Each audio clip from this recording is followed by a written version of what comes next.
उचिहा clan Naruto verse के one of the strongest, brutal और खतरनाक क्लैन में से एक है। और आज हम इसी क्लैन के टॉप 10 स्ट्रॉन्गेस्ट उचिहास को जानेंगे। और मैं हाँ इन लिस्ट के 10 के 10 उचिहा के उस पोजीशन को लूंगा जहाँ ये सबसे ज्यादा स्ट्रॉन्ग थे, मतलब जिस स्टेज में ये लोग अपने पीक पे थे। Number 10 Naori Uchiha. ये सेकंड शिनोबी वॉर एक स्किल्ड जोनिन है जिसने अपने सारिंगान को भी अवेक किया था और मांगे के सारिंगान को भी अवेक किया था। और यही लड़की है जिसने ईजा नामी को क्रिएट किया था ताकि ईजा आगे के गलत यूज को रोक सके। Number 9 Tajima Uchiha. ये बंदा माद्रा उचिहा का फादर था, साथ ही साथ एक स्किल्ड वॉरियर था। इस बंदे ने सारिंगान अवेक किया था और ये उचिहा क्लैन का लीडर भी था। Number 8 Kagami Uchiha. ये बंदा सिसुई उचिहा का एंसेस्टर था, मतलब दादा पादा मतलब परदादा वगैरह कुछ होगा। ये एक हाईली स्किल्ड शिनोबी जोनिन था जो कि टोबी रामा के साथ थर्ड शिनोबी वॉर में लड़ रहा था। इसने अपने सारिंगान को भी मास्टर करके रखा था और इसके बारे में इससे ज्यादा कुछ इन्फॉर्मेशन मुझे नहीं मिला। Number 7 Izuna Uchiha. ये माद्रा उचिहा का भाई है और इसने सारिंगान तो अवेक की थी, लेकिन उसके साथ साथ इसने मांगे को सारिंगान भी अवेक की थी।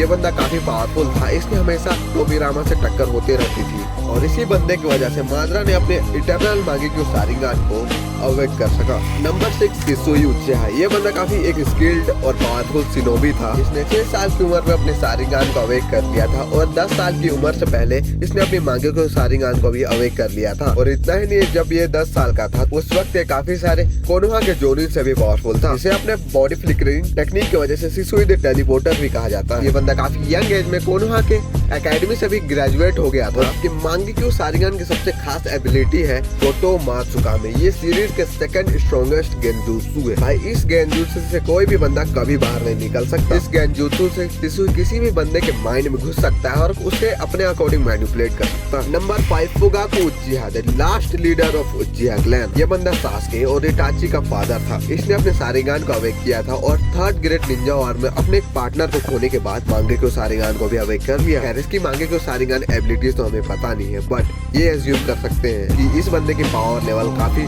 ज्यादा, क्योंकि अपने मांगेक्यू सारिंगान से नाइट टेल्स को भी कंट्रोल कर सकता था। Number 4 Itachi उचिहा। ये बंदा नारुतो सीरीज का काफी फेमस और लव्ड कैरेक्टर है। इस बंदे ने अपने सारिंगान को 8 साल की उम्र में अवेक कर दिया था और 10 साल की उम्र से पहले मास्टर कर लिया था। इसने 13 साल की उम्र में अपनी मांगेक्यू सारिंगान को भी अवेक कर लिया था और इसके मांगेक्यू सारिंगान के पास काफी सारी एबिलिटीज भी थी, जैसे अमातेरासु, सुकियोमी, और ये सुसानो का भी यूज कर सकता है। सुसानो काफी खास थी क्योंकि उसके पास था याटा मिरर और टोटका ब्लेड, क्योंकि एक वीडियो में इसके सारे पावर्स एक्सप्लेन करना next to impossible. Number 3 Obito Uchiha. भाई एक गिल्ड उटासिक था। इसने एक लड़की के लिए जो कि मर गई थी उसके लिए fourth grade Ninja war start कर दी। इसने 13 साल की उम्र में अपनी सारिंगान को अवेक किया था। उसी के कुछ दिनों बाद या फिर हफ्तों बाद मांगेक्यू सारिंगान को भी अवेक कर दी।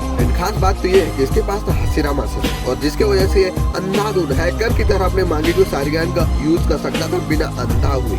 इतना ही नहीं, इसने इशानागी का भी यूज किया था जिसके वजह से कम्प्लीटली ब्लाइंड हो जाना चाहिए था, पर ये नहीं हुआ। और इसका थर्ड पोजीशन में होने का भी मेन रीजन है, ये जब ब्रेन टेल का जुंजुरी के बना था इसने काफी लोगों को सरपास कर दिया था। यहाँ तक कि हाशिरामा ने खुद एडमिट किया था कि अब ये मुझसे भी ज्यादा पावरफुल है। नंबर 2 सासके उचिहा। हाँ मुझे पता है अब तुम बहुत सारे लोग कमेंट करोगे कि ये फर्स्ट होना चाहिए, बट मेरी सुनो यार, मैंने पहले ही बोला है कि मैं सारे कैरेक्टर्स के प्राइम को लूंगा या फिर सबसे उनके स्ट्रॉन्गेस्ट फॉर्म को। तो सासके का स्ट्रॉन्गेस्ट फॉर्म था नारुतो और सासके की लड़ाई वाला। खैर इसकी पावर की बात करें तो उसके पास सारिंगान है, मांगेक्यू सारिंगान है, इटर्नल मांगेक्यू सारिंगान है, और हाँ इसने फोर्थ ग्रेड निंजा वॉर में स्पेशल टोमोए पैटर्न वाली रेनेगान को भी अवेक कर दिया था, जिसके वजह से अपने दोनों दो जुत्सु मांगेक्यू सारिंगान और रेनेगान दोनों की पावर्स को एक साथ यूज कर सकता है। इसके एडल्ट वाले वर्जन ने रेनेगान को भी काफी अच्छी तरह से मास्टर कर लिया था। की ओसुजुकी को भी काफी अच्छी टक्कर दी थी 1-on-1 फाइट में। इसके पास 6 पास का चक्रा भी था